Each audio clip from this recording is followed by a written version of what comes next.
The first time he slapped me, he showed up the next day with a diamond bracelet and a smile so sincere I almost believed nothing had happened. That became our rhythm: fight, makeup, gift, repeat. Jewelry piled up on my dresser, sparkling reminders of every argument, every accusation, every time he swore he'd change. I wore his apologies around my neck, on my wrists, in my ears, like armor, or maybe shame. It was easier to let him buy my forgiveness than face the mess we'd made. Last Tuesday, after another screaming match that ended with him storming out, I stared at the emerald-studded bracelet he'd left on the nightstand. I didn't want it, didn't want any of it.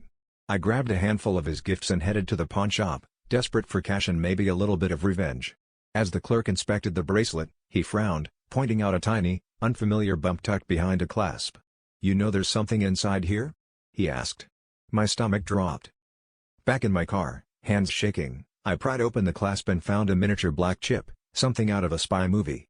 My mind raced, connecting dots I'd ignored, his random appearances wherever I went, the way he always seemed to know when I was lying, the chill in his eyes whenever I tried to pull away. I realized every gift had been a leash, every gemstone a set of eyes watching my every move, his forgiveness just another form of control. I wanted to scream, to sob, to destroy every trace of him, but all I did was drive home, clutching the bracelet like a confession.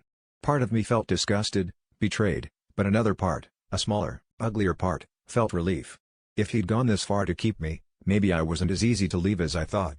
Maybe the real reason I kept taking his gifts wasn't love or fear, but the comfort of being wanted, even if it was only as his possession.